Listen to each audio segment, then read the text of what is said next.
Olá a todos. Boa tarde. Como sempre, espero que estejam muito bem. Esta é a minha atualização sobre a situação da linha de frente no conflito na Ucrânia. E hoje vamos falar apenas, ou principalmente, do que está acontecendo no front.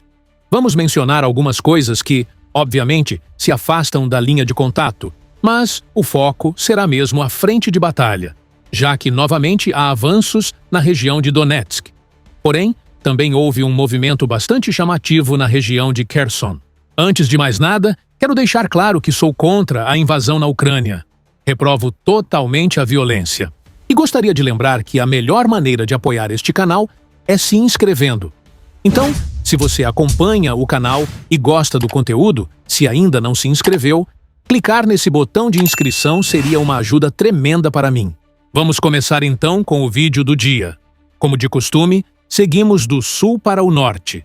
Neste caso, vamos permanecer mais nas zonas do sul, mas vamos iniciar pela região de Kherson e depois seguir para a região de Donetsk. A informação que chegou nas últimas horas, vinda de fontes como a Diven, é que o exército russo teria conseguido avançar na região de Kherson. E é aqui que a situação começa a ficar bastante interessante, porque Kherson é uma região dividida em duas partes. Pode-se dizer norte e sul, ou leste e oeste, dependendo da perspectiva. Mas, essencialmente, é uma divisão entre posições ucranianas e posições russas, com o rio Dnipro no meio. Essa linha de separação tem sido respeitada desde aproximadamente outubro ou novembro de 2022, quando os invasores russos se retiraram da cidade de Kherson, destruíram algumas pontes e, salvo por certas travessias por parte do valente exército ucraniano em zonas como Krynki, o que levou a uma batalha bastante longa, não se viu muito movimento, apesar de muitas especulações, como por exemplo, quando foi destruída ou danificada a represa de Nova Kakhovka. E o que aconteceu agora? Os russos avançaram e conseguiram capturar uma dessas ilhas ao norte de Nova Kakhovka. Na verdade, são algumas ilhas, mas uma delas é bastante grande. Estima-se que o avanço tenha sido de aproximadamente 25 km². Isso reacendeu muitas especulações, porque no passado vimos que, quando o exército ucraniano lançou sua operação em Krynki, primeiro conseguiu estabelecer controle sobre várias dessas ilhas. Essas ilhas foram fundamentais para lançar o ataque principal. Ter controle sobre essa área permite não apenas pressionar as posições inimigas, no caso, agora os russos pressionando os ucranianos, mas, no passado, foram os ucranianos que pressionaram os russos a partir desse tipo de posição. Além disso, esse controle serve como ponto de partida para novas operações de travessia, que, como já comentamos aqui, são extremamente difíceis nessa região devido à largura do rio Dnipro, que em alguns trechos se alarga bastante. Voltando ao ponto, isso causou bastante alvoroço porque, como sabemos, a captura dessas ilhas, que são zonas meio pantanosas, de acordo com o que se entende, em outras ocasiões, precedeu operações de travessia de diferentes magnitudes. Isso foi observado no passado, e agora se especula que os russos poderiam, assim como estão tentando avançar em múltiplos pontos da frente, abrir um novo flanco na região de Kherson, forçando as forças ucranianas a se dispersarem ainda mais. E é por isso que esse novo avanço está chamando atenção. Sinceramente, não posso afirmar se isso realmente vai acontecer ou não. Este conflito tem mostrado ser absolutamente imprevisível, e há informações que nunca chegam ao nosso conhecimento. Podemos fazer análises que depois se revelam completamente equivocadas. Mas, pelo menos por enquanto, me surpreenderia muito ver um ataque russo direto às zonas de Kherson controladas pelos ucranianos. Por quê? Porque, mesmo sendo este um movimento que merece atenção, essa captura dessas posições, geralmente há um período de preparação entre a tomada desses pontos e o lançamento de ofensivas maiores. Foi assim no passado. E, além disso, não há rumores consistentes sobre uma incursão direta contra a cidade de Kherson. Vi alguns comentários em certos lugares, mas as fontes russas mais confiáveis não estão falando sobre um possível ataque nessa área. Normalmente, quando uma ofensiva vai ocorrer em uma área inesperada, surgem rumores ou algum tipo de movimentação perceptível. Nem sempre, claro, mas isso é o padrão. De qualquer forma, quem sabe? Talvez haja uma operação secreta em andamento. Isso já aconteceu anteriormente neste conflito, então não dá para descartar totalmente essa possibilidade. Mas, no momento, me surpreenderia se houvesse uma incursão em larga escala. Pode até haver grupos de infiltração, sim, mas algo contundente e imediato, em curto prazo, em direção a Kherson, não parece provável. Seguiremos acompanhando o que pode acontecer. Por enquanto, o que podemos registrar é essa captura de cerca de 25 km², colocando essas ilhas sob controle do exército russo. Mas vamos seguir adiante, porque há muito mais para comentar. Agora, vamos para a região de Donetsk, onde o exército russo tem concentrado os avanços mais intensos nas últimas semanas. E, em primeiro lugar, vamos observar toda a área entre Bakhmut, Andriivka e a localidade de Oleksandrivka, todo esse setor que temos comentado nos últimos dias.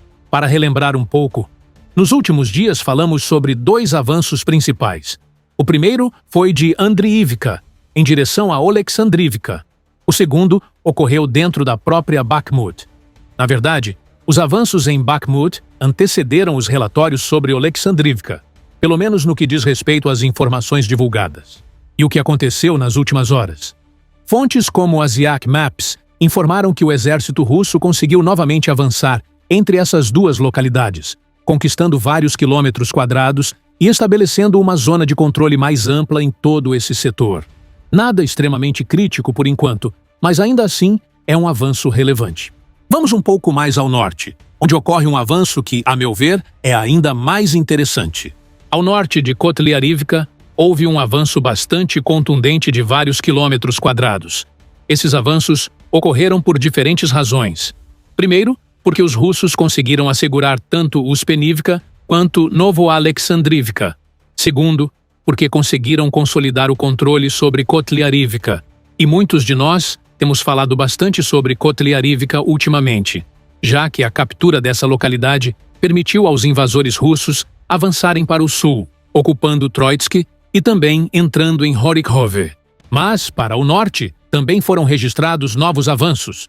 Com isso, as forças de ocupação avançaram vários km² e conseguiram estabelecer suas posições e capturar praticamente toda a área ao sul do rio Solona, ao longo do setor sul da localidade de Novogeorgivka, onde os russos, como já comentamos aqui, conseguiram entrar nessa última localidade. E o que tudo isso significa? Significa que é provável que já esteja sendo exercido algum grau de pressão contra Novoserhivka a partir do sul.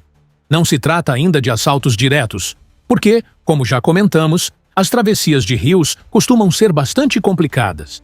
Mas as posições russas agora permitem, pelo que entendi e pelo que vi em outras fontes, exercer algum tipo de pressão de fogo, seja com artilharia ou com drones, sobre o setor sul de Novoserhivka. Tudo isso se soma à pressão que já está sendo exercida a partir do leste, com ataques russos vindos dessa direção, onde já conseguiram entrar na localidade.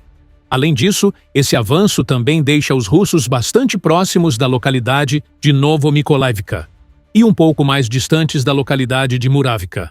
Essas vilas têm uma importância bastante similar à de Horykhovy. São povoados localizados exatamente na fronteira entre Donetsk e Dnipropetrovsk.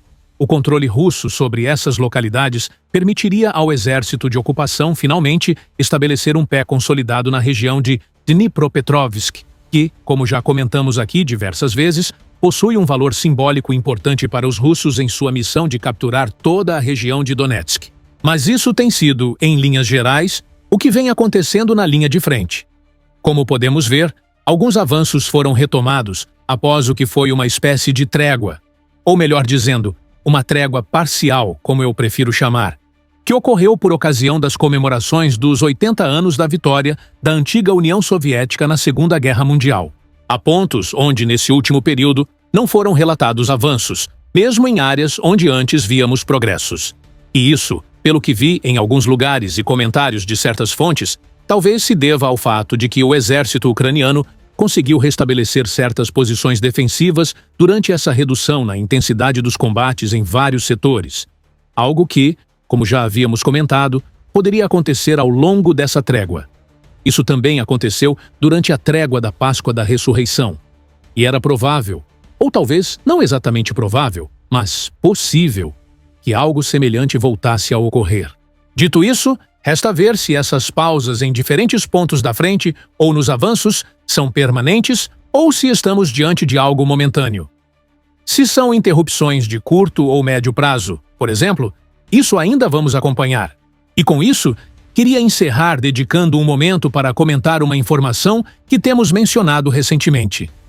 Rússia e Ucrânia irão se reunir na Turquia para retomar as conversas de 2022, aquelas que diziam respeito à possibilidade de se chegar a um acordo negociado para pôr fim à guerra. Já falamos sobre isso, sobre por que essas conversas colapsaram em 2022, sobre seus detalhes e sobre por que estão sendo retomadas agora. Falamos também sobre o ceticismo que existe tanto por parte de fontes russas quanto ucranianas. E, bem, na minha opinião, ainda assim essa é uma iniciativa positiva, pois estamos vendo que, finalmente, ambos os lados vão negociar diretamente. Se existe de fato uma intenção genuína e uma convicção de ambas as partes de que é possível avançar, isso já é outro assunto. Como já dissemos aqui, as posições dos dois lados são extremamente opostas, especialmente no que diz respeito a concessões territoriais e as garantias de segurança para a Ucrânia. E isso gera dúvidas sobre se, de fato, esses países têm disposição ou convicção real de negociar, de cederem alguns de seus pedidos, ou se estamos vendo apenas uma encenação para não parecerem diante da comunidade internacional como aqueles que se recusam a negociar. Esse é o debate que está surgindo agora. Se há realmente uma intenção verdadeira por trás de tudo isso, ou se, no fundo, nem a Rússia nem a Ucrânia querem parecer como quem não deseja negociar. E o que há de mais novo nisso tudo? Havia a possibilidade de que os russos aceitassem a proposta ucraniana de um cessar-fogo de 30 dias, que a Ucrânia ofereceu há bastante tempo dentro desse contexto de possíveis negociações. Mas a Rússia rejeitou a proposta. Está descartada, ao menos por enquanto. O mais provável, ou melhor, quase certo, é que essas negociações aconteçam enquanto os combates continuam ao longo de toda a frente. E não me surpreenderia se víssemos, de um lado ou de outro, algum ataque com drones, mísseis ou qualquer outro tipo de armamento contra cidades, mesmo durante essas negociações. A esperança é que isso não ocorra, claro. Mas já vimos, no passado, que nesse tipo de contexto, quando supostamente há reuniões importantes em andamento, esses episódios acabam acontecendo. Li e ouvi bastante que isso pode acontecer nesta quinta-feira, ou seja, daqui a 2 dias, quando devem começar essas conversações. Esperamos que não, e que, obviamente, essas negociações sejam as mais bem-sucedidas possíveis. Mas, enfim, vamos aguardar. O ponto positivo é que as partes vão se reunir.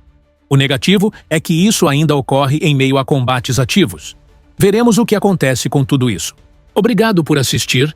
Desejo a todos uma tarde muito boa e que possamos nos ver amanhã. Até logo e muito obrigado.